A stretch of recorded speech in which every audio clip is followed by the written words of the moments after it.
Good evening. My name is Becky Park, and I come with breaking news from popular reselling platform Poshmark, whose CEO recently sent out a memo to its entire community stating some very big changes that would be taking place. Come with me as we investigate whether or not sellers and buyers alike will stand by the platform or whether they will leave in droves as stated on Reddit and in Poshmark Facebook groups. And we'll also investigate who actually benefits from these changes. Stay tuned.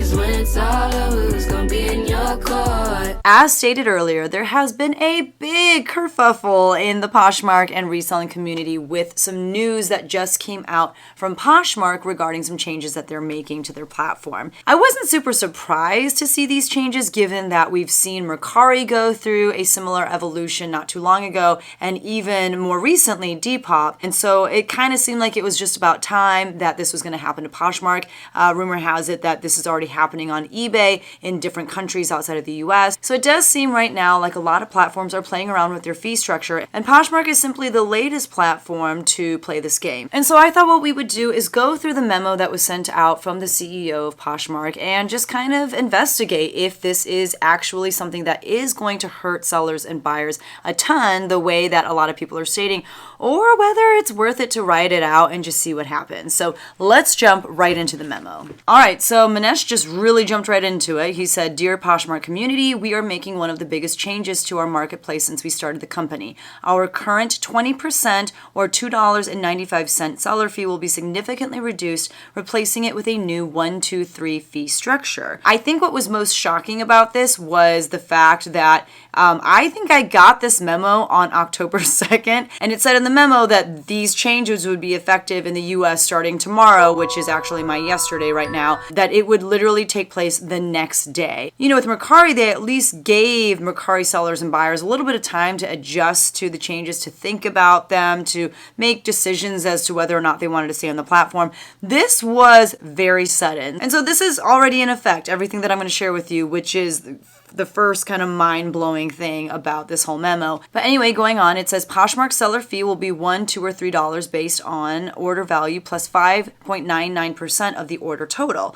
We will also be adding a buyer protection fee paid by buyers based on the same simple and transparent fee structure. So when you look at this, when you see the words seller fee, there's actually a hyperlink that opens a new tab on your browser, and it explains what that seller fee is in more detail. And what it says over here is it says that it's always free to list an item on Poshmark. After your item sells, we deduct a small fee from the final order price. So now, similar to what they did on Mercari, you have to think about two different numbers. There is the $1, $2, or $3 number that is based on the order price. So if you sell an item for under $15, you will be charged a $1 selling fee. If you sell an item that is $15 to $50, you will be charged a $2 selling fee. And if you sell an item that is $50 or more, you will be charged a $3 fee. So that's the first number. But you will also be charged an additional 5.99% of the order total, the shipping that the buyer pays for, and the tax that the buyer pays for. So they add up those three things and you have to pay 5.99% of that total. So it's this number, the 5.99% total, plus either $1, $2, or $3. Now you might be asking yourself, why? Like, what does a seller fee even consist of? Well, they tell you on this new tab. It says the seller fee covers credit card processing fees, a Posh Post shipping label, external advertising costs on third-party platforms, and 24/7 customer support for every sale. A lot of that is a lot of baloney. I mean, the credit card processing fee, that is legitimate. Companies do get charged a small percentage every time that they take payment using someone's credit card. A Posh Post shipping label, that I hate because they already have the buyer pay for shipping. Why are they also saying that there's like a shipping label that's part of the seller fee? And furthermore, they already overcharge for the most part when it comes to shipping in the first place. So I think they just kind of threw that in there to fluff this out a little bit more. The next one says external advertising costs on third-party platforms. I don't know. I wish there was another hyperlink here that takes me to another tab that shows me what those third-party platforms are and gives me examples of what kind of advertising is happening. I do know that, when someone searches for an item on Google, a lot of times they'll get hits for that particular item on Poshmark, which is nice. Like I think a lot of people have actually purchased items from me that way, just from searching from Google and getting a hit of an item that I have up for sale on my Poshmark closet. I don't even know if that's what this is talking about though, so I would love to actually see more data on that. And then it says 24/7 customer support for every sale. I don't know if we can call what they do customer service unless they have revamped that whole part of their platform, but that one, I don't know. Basically, instead of taking 20% from every sale, they need to take something, so this is what they're taking, okay? Okay, so let's look at a real life example. What does it actually mean when it comes to dollars? What does it mean when it actually comes to real life sales? So on October 3rd, which is the day that this went into effect, I sold something. I sold this LL Bean green corduroy button-up jacket. I had had this jacket forever, so someone sent me an offer of $18, and I was like, yes, you can have it for $18. All right, so we're gonna do some math on this paper. I am so bad at math, but I did kind of do my research. I wrote things out, and you're gonna see how bad my handwriting is in person. So here we go. The item sold for $18. There was a seller fee of $3.54. So we have to break down though, where did this $3.54 come from? Well, the item sold for over $15, and so I have to pay a $2 fee. And then the other half of it, remember, is 5.99% of three different factors. One is the item price, which in this case was $18. One is the shipping, which in this case was $5.99, and we're going to get into why that is later. It's basically because I'm a Posh ambassador. And then finally, tax, which in this case was $1.70. When you add those things together, you get $25.69. And so when you take 5.99% of that amount, you get $1.54. And so $1.54 plus $2 equals $3.54. So this becomes my seller fee, and my entire profit on this sale is $13 minus $3.54, which comes out to $14.46. Now, under the old structure where, on a sale like this, I would have given Poshmark 20%, I would have earned $14.40. With the new fee structure, I earned, like I said, $14.46. So the truth is, I'm only 6 cents richer than I was with the old fee structure of me giving 20% to Poshmark. This is not a huge difference. Now, there are a lot of variables. I made $14.46 today, but that's because the buyer paid $5.99 for shipping. That's because I'm a Posh ambassador. If someone isn't a Posh ambassador, then the buyer would have to pay $7.97 for shipping. And if that's the case, then your 5.99% of these three things comes out to be a little bit higher because the price of shipping is a little bit higher. So if I weren't a Posh ambassador, the truth is maybe I actually would have still made more money off of this old fee structure. But let's go ahead and compare something that is a little bit more expensive and see if that has different results. So as you can see, earlier in the summer, I sold this Magnolia Pearl top for $250. And under that old fee structure, I gave 20% of that amount to Poshmark, which means I gave them $50, and my net earnings, and that's not including, my cost of goods and whatnot, but my net earnings from Poshmark, the amount that they deposited into my account was $200. However, let's see what that number would look like if this item had sold on October 3rd or later. It would have sold for $250 still. Let's just say it's the same sales price.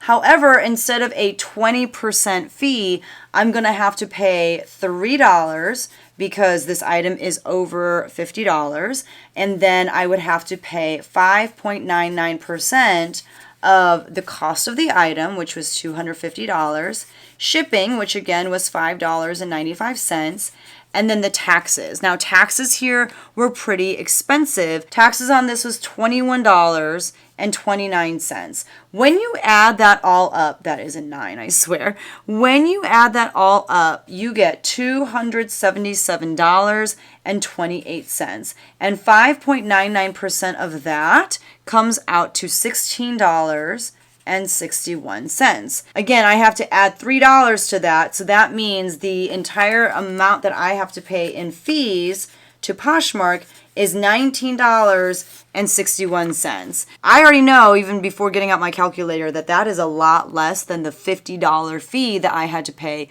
with the old fee structure. If this is my fee, that leaves me with a profit of $230.39. That is the amount that gets deposited into my Poshmark account, which is pretty huge compared to the $200 that I would have taken home with the old fee structure. It's actually $30.39 more. So what that shows me is with more expensive items, you actually really do make more money. That is what Poshmark claimed within this memo, is that sellers would be able to pocket more of the earnings. And while I would say I don't know if that's fully the case for less expensive items, like that $18 jacket that I showed you, it definitely seems to work out in sellers' favors if they are selling more expensive items. So now that we've covered the new and improved seller fee, let's talk about another new thing that they unveiled in these changes, which is a buyer protection fee. So as you can see, if I keep going on in this letter, it says, we will also be adding a buyer protection fee paid by buyers based on the same simple and transparent fee structure. So if we click on, again, that hyperlink for buyer protection fee, it will open a new tab and take us to this and give us a breakdown of what the buyer protection fee is. So what it says here is the buyer protection fee applies to all orders placed on Poshmark, and similarly to the seller fee, the fee is $1, $2, or $3 based on the order price plus $5.99% of the order total. So that is pretty identical to what sellers have to pay, but they're giving that charge to the buyer as well. The order total includes the order price, shipping, and taxes, if any. So again, this begs the question, why? Why is there a buyer protection fee? What is it protecting buyers from? What is it? What does it consist of? And what it says under the what's included portion is the buyer protection fee includes Posh Protect. Now, I wish that had a deeper dive where they could explain what is Posh Protect? What does that mean? I feel like that has to do with shipping, like if something happens while something is en route. Poshmark does actually do a good job sometimes of covering both the seller and the buyer. That has happened to me before. If it's like a genuine, mistake of USPS. So maybe that's what that's talking about, but I wish that they'd give you more details. Posh Authenticate, if applicable. That makes sense. Like if you sell something that is over $500, it goes to a Poshmark authenticator first, and then that person ships it out to the person that actually purchased the item. That is a service that was covered under the old fee structure where we gave Poshmark 20%. That was part of that. So they're saying that the buyer protection fee is now including that. 24/7 customer support. Again, that one is audacious of them. Like, I kind of can't believe that they are touting any sort of support to sellers or buyers. So that one is, that's interesting to me. And then ongoing product improvements. I feel like that means like app maintenance, like the people who work for Poshmark, like continuing to make the app better. I don't know, but I get it. Like the people who work for Poshmark need to make money, and this is how they make money. They make money with these fees. So okay, that's what's included in the buyer protection fee. And then there's a great question here that they know people are going to ask, and so they've answered it. What happens to my fee when the order is canceled? So if, someone buys something from me and I am not able to fulfill that order because maybe I don't have the item anymore, it says you are refunded the entire amount, including the buyer protection fee and any applicable taxes. However, it doesn't state what happens if an order is returned. And I have seen things on different places where people are like, you actually just lose that money. Like, you're not going to get that buyer fee back. I cannot speak from actual experience because this hasn't happened to me, and I wasn't able to find any information about that from Poshmark's mouth anywhere. But it doesn't state what happens if you buy something, you get the item, it's not what it was supposed to be, and you send the item back. It doesn't say whether or not you will get that buyer protection fee back. So buyer beware, I guess. So in the same way that we did with the seller fee, let's break this down with a real life example. What I did is I just looked for my favorite kind of jeans, which are the Levi's ribcage jeans. I didn't actually buy them, but I went so far as to hit buy now so I could see what the charges would be. And as you can see, if I were to buy these $30 jeans, I would be charged for the price of the jeans, which was $30. I would be charged $5.95 for shipping, and that is again because this particular Posher is a Posh ambassador, and as a result, Poshmark is going to cover a portion of the shipping for them so that it's a little bit more enticing for buyers. I kind of like that. I like the fact that Poshmark is going to, eat the cost of that shipping discount on my end. I'll take that. And then what they do is they lump together tax and buyer protection fee. And if you click on that little information icon, it will break it down for you so you can see here what the actual breakdown of that tax and buyer protection fee is. The tax is $3.63. And with the tax, I'm not quite sure how much tax is. I feel like it's around 9%, but I also don't know if that's just because that's what it is for me because I'm in the state of Illinois and our taxes are insanely high. I don't know if that's what it is for everybody, but I just use a 9% sales tax for all of my future examples. But you'll see that the buyer protection fee in this example is $4.35. And again, here we go. I'm going to get out my handy dandy notepad here. That $4.35 consists of two different numbers. It consists of the $2 fee that comes from the fact that this item is more than $15, and then it comes from adding up three different things. We have to add together the order total, which was $30. We have to add the shipping, which was $5.95. We have to add, that's a really ugly 9, I'm so sorry. We have to add the tax, which was $3.63. When we add all of those things together, we get $39.58. So if I take 5.99% of that, and the way that you do that is you just multiply it by 0.0599, that comes out to $2.37. And this is where my math gets a little wonky. I don't know what happened. Like, this is $2.37. $2.37 plus $2 is $4.37. Obviously, this is $4.35. So we got off a little bit. I don't know where. I don't care. It's close enough. So that's how I got my $4.35 buyer protection fee. So I do think it's a little bit sketchy that they just try to like lump those together. They literally state at the end of the sentence where it says buyer protection fee that it's a simple and transparent fee structure. I don't find this to be simple and transparent when they try to lump together the tax and the buyer protection fee and you're forced to hit on that info icon to get the complete breakdown. Yeah, I guess there's transparency there. I don't think it's simple. I think they're asking you to do a lot of extra steps to see what it is that you're actually paying for. And so what you see is you see that all lumped together on that initial checkout page. And here it's saying that those things together would be $7.98. Now, here's another truth though, is I feel like a lot of people who shop on places like Poshmark, they may see that tax and buyer protection fee lumped together. They may just see the word tax, see an amount and not really think much of it. It's not like it's a whole nother line item, which is why I think they lumped it together. But at this point, it's not so much higher that someone might freak out and be like, I don't understand why this is so expensive. Because of the fact that it's all under one line item, I think that it's going to be a little bit easier for Poshmark to get away with it. If I'm not mistaken, on Mercari, they really broke it down and they showed you like all the different fees that you'd have to pay. And the truth is, it did make seeing that price a little harder to swallow because you saw all these random things that you were being charged for. But let's talk about this. If I were to buy that same pair of jeans before they changed their fee structure, before they introduced this buyer protection fee, here's how it would have broken down. I would have paid $30 for the jeans. I would have paid $7.97 for shipping. And I would have paid, let's say, a 9% tax on the cost of the jeans plus the shipping, which would have come out to $3.42.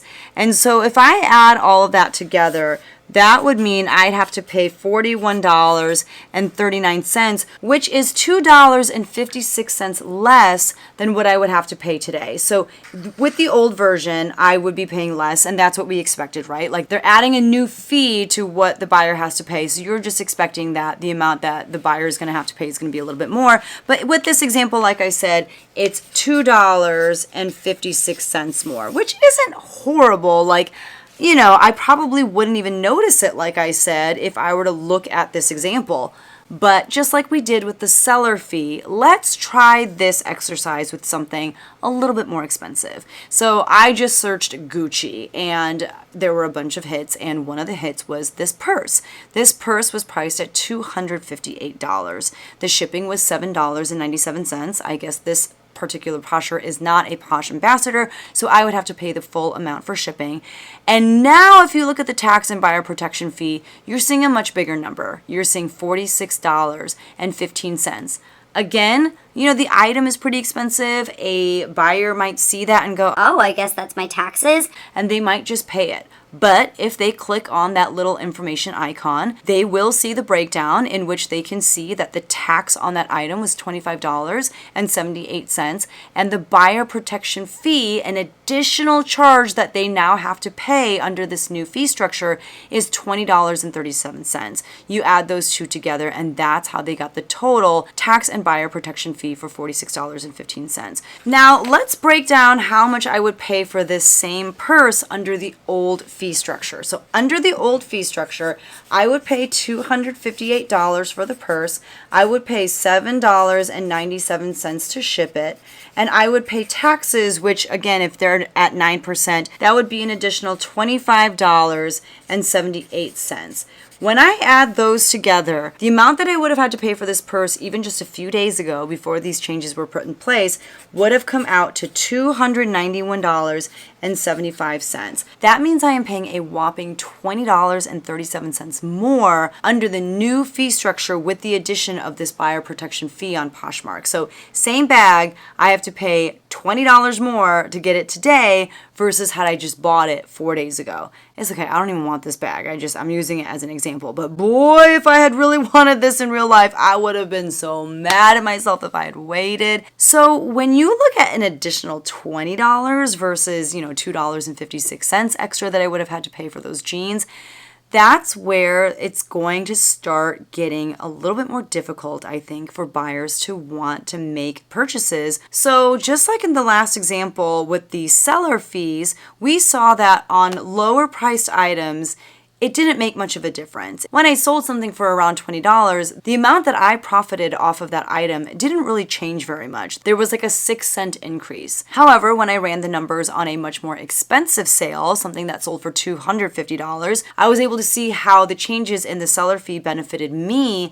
as a seller because I was really able to take home more money on one sale. And in the same way, we are seeing that same kind of effect with the new buyer protection fee that gets tacked on for buyers. We're seeing that when it's an item that doesn't cost very much to begin with, a $30 pair of jeans, let's say, that buyer protection fee that they have to pay on top of everything else doesn't really hit that hard. It's not that big of an amount. It was $2.56 extra. But if they want to buy a purse that's already pretty expensive to begin with, they're going to be hit with an additional $20 because of the way that the buyer protection fee is structured. And so if you think about these two new fees that Poshmark has introduced, the seller fee and the buyer protection fee, the higher an item is priced on this end with the seller fee, the more that the seller is going to earn on that item, whereas on this end, the more the buyer is going to pay. In some ways, I feel like that kind of balances it out a little bit in the sense of like Poshmark is making less money on that transaction over here, but they're making more money over here. And I'm not good enough at math to know if the deficit here makes up for whatever word is the opposite of deficit over here. I don't know if it just becomes even Steven or if there is a way in all of this that Poshmark walks out with more money. I am inclined to think the latter because generally speaking, businesses are in the business of making more money, and it's hard to think that they would make a decision or a change like this that would really just help sellers make more money without Poshmark also being able to make a little bit more money themselves. So if we continue in this memo, it says everything you love about Poshmark is already included, and we will continue to offer 0 payment processing fees for all orders. I don't know. That doesn't seem like a win. I didn't read that and go, wow, like I'm winning now. Thank you, like I don't know. Like that seemed like a very unnecessary sentence to me. And then it goes on to read, stay tuned for updates on expanding the structure to Canada. I'm sure Canadians are so excited. And then it says, as a seller, you don't have to do anything to your listings to take advantage of this change. When this new fee structure goes into effect tomorrow, you will immediately start earning a lot more from each sale. Not true. Not a lot more necessarily. And I actually think that there could be some math where like you actually might make a little bit less. And I think it's right around that like $16 to $20, $25 mark. Like if you sell something for that price and you're not a Posh ambassador and so someone has to pay $7.97 for shipping, I actually think there is like a number. There's a price that you could sell an item for where you will actually make less money on that transaction than you would have with the old fee structure. I haven't done the math though, so I don't know if that's for real true, but in my brain that makes sense to me. So it says you're going to earn a lot more from each sale, no matter if you were selling an item for $3,000 or $3,000. But our investment in your success doesn't end there. We are also launching Posh Pass Beta, a closet-wide shipping discount program where every item in a closet can receive $5.95 shipping courtesy of Poshmark. This is another one where Posh Pass has a hyperlink, so I clicked on it, and it took me to a new page telling me more about what Posh Pass is. So Posh Pass is a shipping discount program designed to help Poshmark sellers grow their businesses by offering their buyers discounted shipping. All items in the seller's closet will receive discounted shipping of $5.95, which is 100% covered by Poshmark. Poshmark is offering Posh Pass at no cost to all U.S. Posh ambassadors until December 31st, 2024. During this time, the program will be 100% covered by Poshmark, meaning Poshmark will absorb the difference in shipping costs, ensuring that neither sellers nor buyers bear the additional cost. This I love. This I can get behind, and this finally answers the question, what is the point of being a Posh ambassador? This is the one perk that you get, the one real benefit of being a Posh ambassador. However, what is concerning about this little section is this part where it says Poshmark is offering Posh Pass at no cost to all U.S. Posh ambassadors until December 31st, 2024. That's not very far away. They don't say what happens after December 31st, 2024. All they say is that during this time, this program will be 100% covered by Poshmark. Does that mean after December 31st, 2024, that Poshmark will no longer cover that shipping discount? If not them, then who is what I want to know. Is it me? Then I don't want this to exist anymore. So while it sounds really good right now, I would love for them to share a little bit more information about what's going to happen in the new year. And then they have a little Q&A about Posh Pass, like how do I get Posh Pass for my closet? Again, they're stating that you have to be a Posh ambassador. You don't have to opt into the program or anything like that. You just have to do all of the things that you have to do in order to become a Posh ambassador. Another question is what listings are eligible for Posh Pass? And again, it says everything except for wholesale listings. And then the last question is what happens when a listing has multiple shipping promotions? What this is talking about is when you list an item, you have the option to turn on a shipping discount on your listing, which I never do, but some people do. There are 2 different tiers of discounted shipping that they can offer, or they can even say that they are willing to ship the item out for free. So the answer to that question is if a listing has multiple shipping promotions or a seller shipping discount attached to it, the best deal for the buyer will always be prioritized. Any listing with $4.99 of free shipping will override the Posh Pass discount, which basically means if you have discounted shipping turned on any of your listings right now, I would get rid of it, because why not have Poshmark pay for discounted shipping? Why are you going to do it, right? At least until December 31st, that is. So the end of the memo reads, in the US, this beta program will begin tomorrow, October 3rd, and will initially be available at no cost to every Posh ambassador through December 31st, 2024.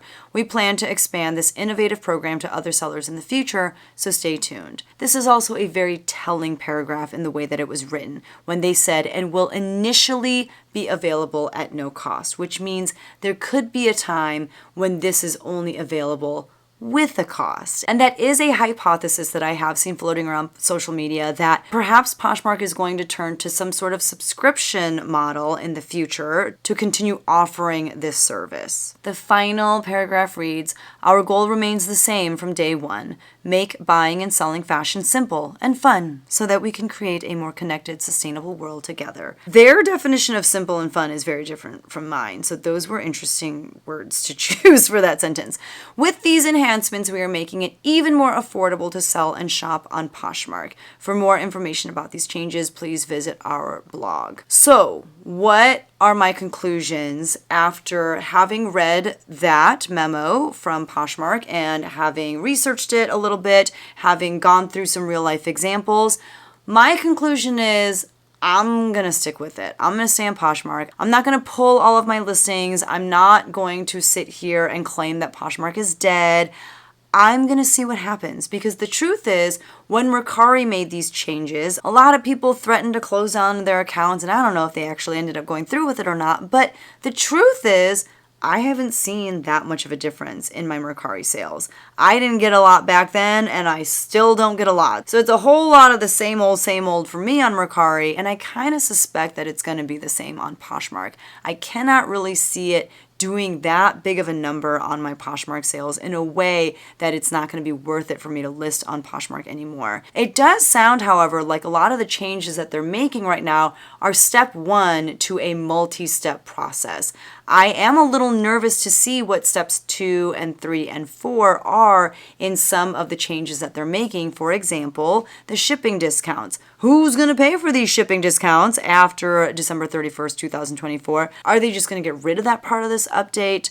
So that's a little worrisome. I'm a little worried about the language that they use when they said that this beta program will initially be available at no cost. What does that mean? Does that mean that there is a time when you will have to pay for all of this? I don't know what the future holds for Poshmark, but what I do know is that the changes that they have announced thus far are not changes that I think are going to have a severely negative impact on my business. You do your own research, you come to your own conclusions, but I just wanted to shed some light on how I personally was interpreting this new information that came from Poshmark. I would love to hear from you down in the comments below what you make of all of this, and if you are seeing things that I am not, if you have different conclusions than I do, I'd love to hear from you. So thank you so much for watching. If you enjoyed this video, don't forget to hit that like button and maybe share it with a friend who is freaking out about all these changes on Poshmark as well. Maybe the way that I broke this down will help them. I don't know, but in any case, thank you so much for watching, and I'll see you guys in the next one. Bye!